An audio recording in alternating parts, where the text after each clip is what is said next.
Nope. I am so glad you are here. I'm Liz, as you know, from Vegas Books and Herbs in Minneapolis. I have a guest this week. I have the delightful Damon, and I am waiting for Instagram to be willing to go live with us. It's not there yet, so give me a moment. Oh, there it is. Hi, Instagram people. So, what are we drinking? What are we wearing? Let's start there, shall we? Fabulous cup of tea today. You're drinking what? It's Propel? No, it's coconut hydration from Aldi in my recycled Propel bottle. That's right, reuse. Yeah. Recycle. My dose of microplastics for the day. You gotta get them. Yeah. You gotta get them in. Unfortunately, mine's ceramic, so no microdosing for me. It's just straight black tea, ashwagandha, gotu kola, and a small chunk of crystallized ginger, which is like ginger candy. It's totally delicious. And just what I needed to sweeten my tea. What are we wearing? Well, I've got a beautiful little necklace on. It is a crescent moon points down, made of some lovely green jade set in sterling silver from Crystal Earth. And then I've got these fabulous rings on. You know the wedding rings are always going to be there, right? I might trade them out for black ones because, widow thing. But I have from Tracy's Treasures, I have 3 beautiful rings. And from Jerry, I have this cute little guy. So all kinds of fun stuff. Which reminds me, I'm going to tell you about Jerry's Chunk Show coming up. It's going to be very exciting. So what is going on out here in the Magus Books wild world? I have quite the cheat card for the days. So be ready. So this Sunday, we're talking Reiki 1. Tonight, of course, I'm teaching Herbs 3. That's year 3 in that program. If you're interested, we're starting that one up again in January for the year 1, folks, because so many people have asked. So I think it's close to a dozen people now have said, hey, are you doing year 1 again? So I've said, sure, we'll do it in January. No problem. It'll be on Tuesday nights. If you're interested, go check it out on the site, magusbooks.com, and sign up. On the 15th will be Jerry's Trunk Show. This is the 15th out of this month, but of next month, 15th of November. So I will come back to that. 25th, Saturday, 2 exciting events. One here, one just down the road. First one, the one that's here, Astrology with Adam, our fabulous in-house astrologer. But later on, after we close up, we are doing a seance at the Recovery Bike Shop. It'll be Liz and I know I'm Liz, but there's another one, and I would make a distinction, but the generic description of us is identical. So just going to say, white lady of a certain age with dark curly hair and glasses, and she's a little shorter and thinner than me. There's not a lot of distinction there for generics, but we did a dry run here, did like a little practice run. It was fantastic. Contacted a spirit from this building. So we're going to be focused on 2 things at the seance at the bike shop. The first one will be, let's see if there's anybody who wants to chat who's local. The second will be giving people the opportunity to try to reach out to someone who's passed. There are some baseline rules. If they've died in the last 2 years, we don't recommend it. There's just too much baggage potential for folks, and it can be too hard. I, for example, will not be attempting to contact my dead husband. That would be a bad idea. I'm going to be Tylering or protecting the space, so I will not be hands-on with the planchette, although I was in the rehearsal. It was fun. And also no one who died by their own hand for the same reasons. It's just not a healthy thing for a good long while. But anyway, we'll talk more about that. Other events coming up, Sunday the 26th, we've got a Reiki share. So if you got your Reiki 1, 2, and or 3, come on down if you just want to trade a little Reiki. It's fun. We hang out, we chat. And I was talking about this on Energy Sunday this week, about the idea of you get not only the experience of getting to give Reiki. If you're not doing a lot of that, it's a great way to get back into that practice or start that practice. You also get to receive Reiki from different people and feel what that's like as it's translated through them. And there's the chit chat. There's all kinds of stuff you pick up just by hanging out with other people who do this kind of work. So come on by on Sunday if you're interested. And later in the day, we have a palmistry class. So do sign up for that if you can. That's one of our by donation classes. Next, good gosh, is it already next week? 2 weeks from now. The 2nd of November, We're starting a series on Introduction to Gardnerian Witchcraft. This is going to be before the store opens at 10 a.m. on Sunday. I know. I got to get up after a good Saturday night and get here before all you do so we can host that class. But there was nowhere else to squeeze it in, so it's when we're doing it. It's a strict 10 to 11, and then everybody's got to go because we got to use the same space to do this on Sunday, do the lives. At noon, when we open up, we'll have Gateway to the Gods. So if you want to come and experience one of our more adult, more entheogenic herbs, what is an entheogenic herb? An herb that, direct translation, helps you see God. Gives you an idea what those herbs do. You get a little sample. We talk some tech, some folklore. We take a little break. We come back and we meditate so you can push that herb as far as you can with that beginner level minimal dose. So get an idea what's going on. And then at 3, Ravenwolf will be doing Cyprian the Mage on Sunday, November 2nd. Fantastic class. His Chaos Magic class is going really well. There's this one. There'll be another one on Ethics in the Craft coming soon. November 8th, Saturday, Alliance Coven will be doing their inaugural series of pagan classes here. It's sort of introduction to paganism classes. This is a fantastic teaching team. They were here before with another group. They're here on their own now. It's going to be a blast. They do a great job with the presentation. I've really been impressed with what they've been able to do and how they handle everything that comes up in the classes. They are an inspiration. So come down for that. That's completely free if you'd like. On the 9th, which is a Sunday, we're doing an Intention Ornament fundraiser class. So there'll be a $5 supplies fee, and everything over and above that will be a donation to the good folks who put on Pagan Pride and Paganicon. I don't know if you know, but they are a tax-exempt organization, and we will be running that class here. They'll be checking in as well, so you'll get to see some representatives from there. If you have questions for them, it's a great thing to show up for. But we're going to make these beautiful, clear ornaments that will fill with little scrolls that say whatever you want to write on them, little herbs. If I have any tiny stones, we'll do stones as well. I just don't know what we'll have. So come and check it out. Also, runes class at 3. That was a blast. The first one was great. And we're just going to continue on. He's going to keep going through the alphabet, basically, for the first phase of it. It should be good. The 16th, we'll have that Introduction to Gardnerianism again at 10 before the store opens, Reiki 1, and Chaos Magic at 3. And again, November 15th, Jerry's Trunk Show. So what's Jerry's Trunk Show? Jerry's Trunk Show is all of the stuff that we can't fit on the floor now that we've moved to a slightly smaller location. I have a ton of Jerry's imports from the southern end of North America, from Southeast Asia, from all over the world. There's mittens, hats, scarves of different weights, lengths, sizes, bags of different sizes, all kinds of everything from something you could fit everything you need to go to work for the day, room for your shoes, room for your computer if you need that, huge bags, to teeny little things that are great for either a night out, or I gave a felt one covered in little felt flowers to my niece who was turning 5, and it was her favorite thing. So come by.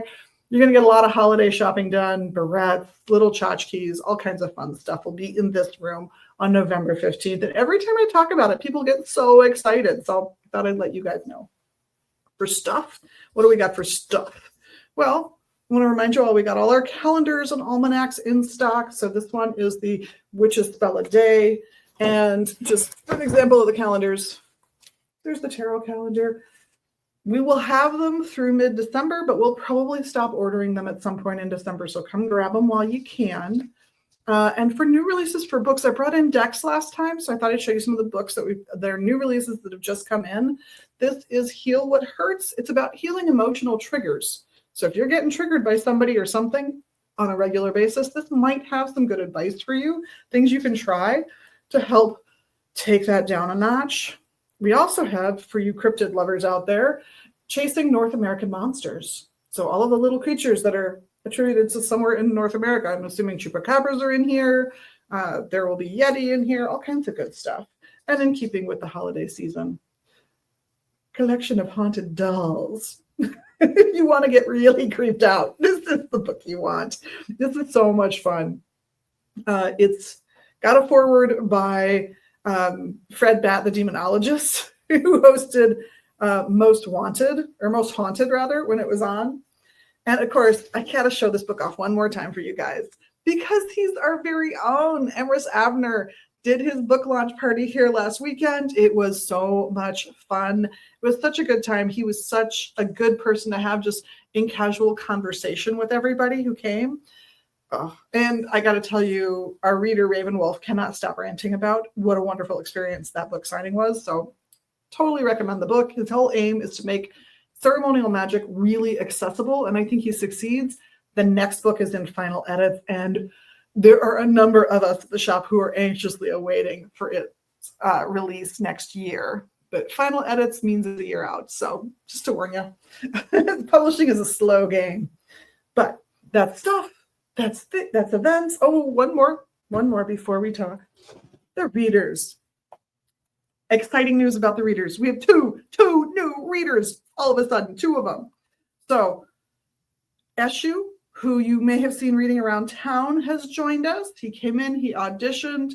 His reading style is magnificent. It is a treat unto itself to hear him do a reading because it's like you're being told a story about your life. And the whole thing is cohesive, coherent. There's no pauses. There's no, oh, and this card means. He just tells you the story, and it's amazingly wonderful. You'll love it. The other person who's just starting out, oh, he's not on here yet. This is a preview, I guess. Daryl is coming in to do readings, and he is worth coming in to see, not just because he's brand new. They're both great, because he made his own deck. It's an oracle deck. He can do tarot, but he hasn't auditioned here yet for it. But his oracle deck he did readings on. It's his own deck. It's done in the shape of hexagons. So his readings, the cards are all, he fills in that hexagon shape and then goes off in branches where he wants clarification. His readings, his audition was spot on. It was really good. Even when he didn't understand what he was seeing, I knew what he was seeing. So that was fantastic. And the artwork, which I'm sure is AI enhanced, by the way, the artwork is really thoughtful. I really liked it. So it's a treat just to see the deck. There are two in the world that exist right now, and that is it. So be warned, you might not get the deck, even though you might really want the deck. He's also got some stuff he'll be bringing in. So we'll have a whole new line of product, I'm happy to say. Other readers, Mondays, dream interpretation from 2 to 6 with Morpheus. He's very insightful, and I do recommend him. If you've got a dream that's been nagging at you, he's the guy to come see. Jesse is doing runes on Tuesdays in the latter part from 3 to 6, and before him is Ravenwolf from noon to 3. Wednesdays, we've got Eshu again all day long, 1 to 6. The same will be true, no, partially true on Thursday. He's here from noon to 3, and then Heather is here from 3 to 6. She's been wonderful as a reader. They're all great. I know, I can't say enough good stuff about them. On Friday, Ravenwolf will be here from 1 to 4. Daryl will be here from 4 to 6. Both excellent readers. Eshu will be here Saturdays from noon to 3, and Margaret from 3 to 6. Margaret's definitely been really popular. She's definitely taken off with us. She's doing a great job. And on Sundays, we have Eshu for the whole day. So fabulous crew of readers. I am so happy that there's all these good folks coming in. Oh, I forgot. Monday again. Starting this next Monday is when Daryl will start with his deck, and he'll be here from noon to 2. So you can see him on your lunch hour on Tuesdays, and you can see him after work on Fridays. So he should be fun. Lives in the area, so I didn't mind him coming in for just 2 hours. Great guy, veteran, all kinds of wonderful things to say about this guy. But you're here. Mm-hmm. You're the center stage now. So, Damon, you do photography. I do. Yep. You do beautiful photography. Thank you. What style is it exactly? So the camera I use for the pieces that I have here is actually an old Sony Mavica, and it uses 3.5-inch floppy disks. Oh wow. So yeah. Weirdly, there are a lot of unopened floppy disks. So yeah, I can just go and buy new ones. And then, yeah, I try to do it as there's talk online about whether or not floppy disks are analog or not. Oh, But I try to do it as analog as possible, and with the printing technique that I use, that is entirely just like analog on its own. It is a cyanotype print, which gets its name from the color. You may Yep. notice it's pretty blue. cyan is blue. Yeah. Yep. And it is the most eco-friendly / non-toxic Nice. print type. It I'm just going to show you some while you Yeah. tell you about it. it is one of the only prints that I can do and not wear gloves and a mask and wow. like goggles and everything. So yeah, There we go. Yeah, they're a lot of fun. I love the like texture that it gets. Yeah, it's gorgeous printing. It's just gorgeous work. You're clearly inspired by architecture more Yes. than anything else in life. Yeah, so I actually I used to do a bunch of nature photography. So a lot of trampsing off into the woods and doing that. I have a couple actually field guides that are available. And then I moved to Minneapolis. And while Minneapolis is pretty green, like there are plenty of green spaces to go to, it just wasn't quite the same. And so I started doing something a little grayer and doing more urban photography. But yeah. So I think that's very cool. So is there a reason beyond the eco sense of it that it's all blues? So I, for a long time, have really liked, there's this Dutch process called a Delft, or like Delft plates. So if you go to like an antique store and you see those plates that are usually like a scenic farm scene, lots of geese, like cows and that, and it's white porcelain and blue ink. I've always really liked that. And so this kind of captures that look. But predominantly, while I like the blue is kind of a fact of the medium that I'm working in. Okay. I have tried some of my larger pieces. I tone them with either red wine or like a strong tea. Oh, nice. And that can make it into more of like a sepia image. But I kind of have a soft spot for the untouched blue. Yeah, no, I think it's gorgeous. Delightful. I'm just going to keep showing off Yeah. paintings. Sorry. No worries. And these are basically done as postcards. So there's even like the address, the stampy stamp spot, and all that jazz for some of them. And they are going to be available here at some point starting today. There's a little data entry work, but other than that. No, the idea was to make some like nice small like postcard / fridge size. Oh yeah. Prints for everybody. It's also, from a logistical standpoint, a little easier because I make all the negatives.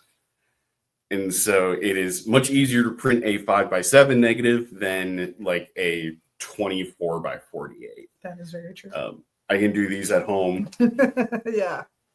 It makes them very accessible and easy going to do. So there's even a few. I showed one nature one, but I've got a couple more to show you guys. They show up so beautifully on there. So, and how long have you been a photographer? How long have you been playing with this art form? Yep, I've been kind of playing around with photography for probably about 8 years. When I bought my first like big boy camera, with lenses that I can change out and everything. And the journey's pretty interesting because I went from a pretty like everybody, I started using my phone. Mm-hmm. And then I made steps and steps and became much more advanced and much more expensive. And then like after like 7 or 8 years, like maybe like I feel like all artists, no matter what, you should after a while like it's stale and you should kind of like reevaluate what you do. And so I went from a very expensive camera to, well, actually I got the Sony Mavic for free as a birthday gift along with my first floppy disk. But now it's like I pay $20 for a set of 10 floppy disks, and the camera is much, much cheaper. And it's just like going more lo-fi. And it's been really rewarding. That's very cool. It's nice to hear too that you don't have to have, you might not even want the bestest, most expensivest choice out there. No, and it's really, really interesting because like I got a phone and my phone has over 100 times the megapixels that the Sony does. I'm sure it does. It has even so many more than my first like prosumer grade camera does, and it's just crazy. But yeah, there's the part of what I think benefits the media is the presentation. And so you just work into the strengths of what you're working with. Yeah. Which for me for these are like the texture, the cyanotype really kind of lends to. Definitely. Yeah. And it sort of brings out just city living and the image of it being just a little gritty, just a little bit harder edged than country living. I don't think that's true. I've lived in rural Minnesota. I don't think that's true. But I will admit I'm a city girl born and raised. So you can take the girl out of Brooklyn, but you can't always get the Brooklyn. No, it's not possible. We've tried. All the women in my family, by somebody who lives in Minnesota, have said, "You're just a little brusque." Yeah. Yep. It's never coming out all the way. I'm sorry. There's a nice veneer, but unlike these photos. Yeah. Yep. Just show the grit. No, that's so cool. Yeah. So cyanotype, they are actually developed by UV light. And so a lot of these I actually develop in the sun. Nice. They were actually big in like the 70s and 80s if you ever used like a sun print kit. Yeah. Same thing. I see people do it with flowers and clothing all the time as well for that. Yep. So it's big. And that's one nice thing of going into it being more like eco-friendly. It still uses a decent amount of water to clean it off, but you're not like having to dispose of hazardous waste afterwards. It's your traditional photography. Yes. If you're developing pictures, it's definitely, you're it's interesting what's in those chemical baths. Yeah. You dunk all the negatives and the sheets into. Yeah. That's it. That's all I've got for photography knowledge. Yeah. No, it's really, they're crazy the amount of I looked into doing like real film development, and I'm just too paranoid that I would poison myself. Well, I'm sure even with a mask, if you do it regularly over years, you're going to absorb a little bit of that stuff every single time. Yeah. It's going to build up. I'm sorry. We'll get you all those liver enhancing herbs, clean it out faster, but that's about all we can do. No. And they are archival quality, which just means if not left out in direct sunlight, like in a room like this, they will last for years and years. Nice. But they don't like any photo. They don't like sunshine. They don't like the sunlight. Yeah, they're not sunlight friendly. But yeah. That's very cool. So they're going to be here. And I got to say, some of my favorite art pieces I own are cards that I have framed. I'm not going to lie. I go to thrift stores. I find some frames. Yeah. And sometimes the frame I buy has recycled art in it. I had a lovely picture of birds that I took out of a frame. Totally a calendar. Yep. But it was perfect for my purpose. So the frame was great. Liked the frame.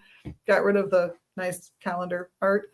But I'm glad it made that person happy until it was donated. But framed it up. And I've done that multiple times with cards just because they're cute and they Yep. fit small spaces and they're just wonderful. Yeah, if you need something to fill that weird gap that you have in, like, if you have a print wall, Yep. photo wall, they're nice. I think they look really nice in frameless frames. It kind of lets the piece stand on its own. Yeah, and they'll have a very minimalist, if they have anything at all, it'll be tiny, and often it's just clips for that style frame. It's really beautiful.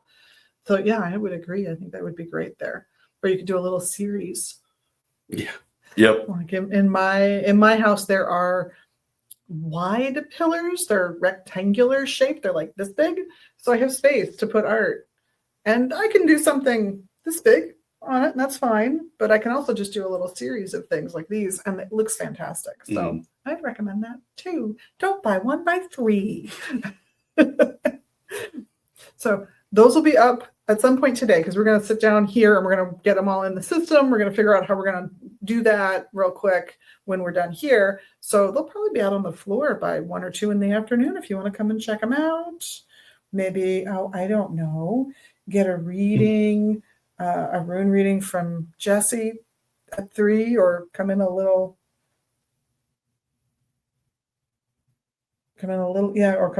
earlier maybe and get no, it's Wednesday, isn't it? It's just Eshu all day. It's just Wes all day. So come and get a reading from him. You will be very entertained. In the meantime, we have one other event we are collaborating on. I mentioned it earlier. You might have heard me, because this fantastic photographic artist is not just an amazing artist, but also the manager of Recovery Bike Shop, which is just down the block from us. And I actually mean down the block from us, as in the numbers go smaller. Yeah. It's south of us. It's headed toward downtown. Recovery Bike Shop has been around for how long, roughly? Do you know? We have been in that location for around 12 years. Before that, we were actually in the co-op in Eastside. And then before that, we were in a halfway house. Oh, wow. So, yep. So this is a very cool, it's a great spot, and it's chock-a-block full of bikes. Even if it looks a little empty on the store floor at times, because I walked by last night and looked in and went, oh, they're a little thin up here. But I've seen the basement, and I know the real truth. I've seen the warehouse. There are so many bikes. And not all of them are going to get sold here, right? Some of them are destined to leave the shop in other ways. Correct. So how did those bikes escape from Recovery Bike Shop? So when a bike comes into Recovery, it has one of 3 destinations. The first one, where the majority of the bikes go, is they get fixed up by our staff, put on the show floor, then back on the road to Minneapolis. The second avenue that they can go, we actually work with shipping partners in like East and West Africa. And so they will take bikes that are just a little more work than we can put in and offer a fair price for. Just the hours for the repair time would jack the price up. It's too high. Yeah. And a bike, especially a bike in like East and West Africa, is life-changing. You know, it turns a 5-mile walk for water that could take, half a day into a much shorter trip. So very happy with that. The other avenue, the smallest avenue that it has, some bikes are just dead. And so they get stripped for parts, and then the parts that are still workable, still living, can find new life on other bikes and then get back out on the road. And that keeps your repair costs for your customers down, I bet. Correct. Yeah. Yep. So it's a little easier. So even if you need to get your bike repaired, Recovery Bike Shop is a great place to go, because they might have used parts for you, and that might be a better deal for you. Yeah, we have a whole used parts section. And so we have regulars that will come in and dig through all the used parts. I say dig through. It is organized. Look through, peruse. Yeah. And then they can get what they need and they'll do their own repairs. That's so cool. Yeah, and then we have a DIY workbench that is completely free to use. If you know what you are doing, it is a guide. It is a self-guided kind of workbench. Wow. Otherwise, every first and third Tuesday from 7 to 9, we do DIY night, which is a time where if you have something that your bike needs work, you know that something doesn't work on it, you don't know what it is or how to fix it, that is time for you to come in and get help for free. Wow. That is so cool. I love that. So all of the charity work, what's the general philosophy behind Recovery Bike Shop? Is it just to give back? What's the... Yep. So there's a couple. So there's a saying that transportation is liberation. Yep. And the ability to bring your locomotion, your transportation into your own hands and take control of that. That's kind of the driving force behind a lot of recovery is transportation based. Another, and where I and a lot of the employees kind of tackle it from, cycling can be very insular and very much a boys club.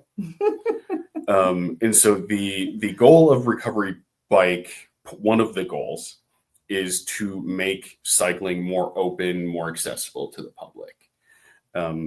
You're not going to see, really any bikes over $1,000. Nice. Which in this day and age is hard. Yes.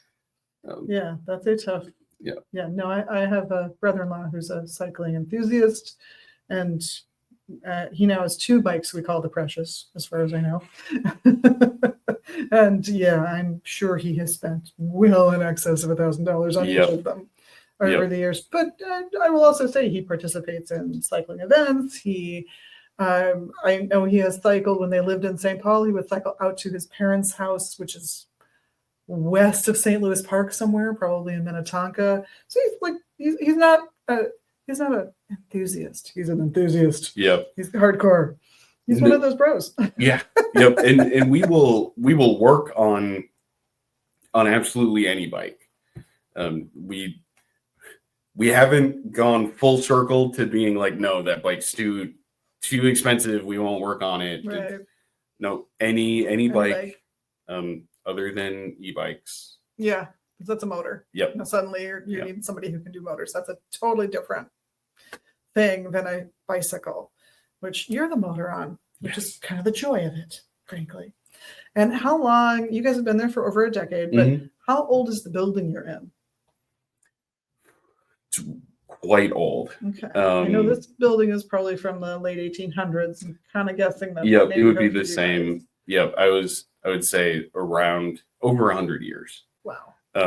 Parts of it are newer than others. You can definitely see like, oh, that used to be an exterior wall, and it's not anymore. Yep. But yeah, so it has a stereotypical like northeast basement, if you're familiar with those. Oh yeah. Yes, it does. I've seen it. It's true. Now, there's no room down there. No. Because there's bikes. So maybe not everywhere. Super stereotypical. But the look of the wall, everything else, yeah, very, very familiar. Yeah. I've run a business here in this neighborhood for quite a while. And because it's so old, there might be some friendly entities running about the space, we're thinking. So perhaps you will join us for the seance on Saturday, October 25th. That's really what we've been talking about next, is that event. So are you guys anticipating that we will, might be able to reach an entity? Do you guys have feelings about it? I have heard, because I was there when a reading was done on the building, that we do have an entity that lives we have 3 floors, including the basement, that lives in the upper floor where we will be conducting the seance. Yeah. Or resides. Not Yeah, hangs out. Yeah. Watches over the bikes. Yes. So hopefully we'll reach them. And for people participating, for if you paid for your ticket and you've come in and you've had your nosh and we're going to sit down and do this thing, if you got a relative that has passed away more than a few years ago, hopefully if not something too tragic, we will also be happy to facilitate you reaching out to them just to see if they've got any messages for you. This is a time of year that traditionally more than one society has felt this is the right time of year to contact ancestors that have gone before you, especially if you knew them. It's just easier because you have that personal energetic tie to them and they to you. Presumably they loved you. We're hoping, if you're looking for an angry confrontation with that abusive parent or grandparent, maybe not for this event. Maybe that's a private event. You hire somebody to guide you through it individually. But for those of you who just want to maybe talk to your favorite uncle who's passed, hi Mike. I only have one uncle who's passed. It's Mike. He was a treat. Or if you want to reach out and just see what's in the neighborhood, we'll be there on the 25th. After we close up shop here at 6, we'll head over there. We've got a few tickets sold already, so I know we're definitely doing this. So hopefully you guys will find us and join us and make it more fun. You guys are going to have a few treats out, right? And hopefully we'll have time for a little nibble first and hopefully a little nibble after, because I find that just having a little nosh after helps everybody's energy settle down from the experience. And, then you can decide if you need to go out and deal with it in a restaurant or a bar somewhere else, depending on the level of experience you have and your relationship to those things. I'm not much of a drinker. But I recognize there might be some of you out there who go, that was a lot. I got to do something. I'm probably just going to have a dessert personally, but that's just me. Chocolate is always good. But hopefully we'll see you guys there. Like I said, we've sold tickets here already, and you can buy tickets either here at Megas Books or online, which is how our tickets were sold, or over at Recovery Bike Shop. They've got the same tickets, the same capacities. So I've emailed the delightful person who bought some tickets, Christine, I think. Yeah, Christine. We're looking forward to seeing her there and her friends, and hopefully we'll see you there too. But in the meantime, it's getting to be about that time. I got to wrap things up and open the shop with Liz, actually, because the Liz's are working today. So hopefully we'll see you in here soon at our shop in Minneapolis or online at megasbooks.com. And as always, on behalf of myself, presumably Damon, and the rest of the staff here at the shop, we just want to thank you for being your magical you. We love it. We think you're fabulous. You can't help it. I know you're wonderful. And while you're here, if you could, take a second and do the magical things you can do for us here. The freebies, the likes, the subscribes, the shares, the comments, all that fun stuff. And hopefully we'll see you soon. Blessed be.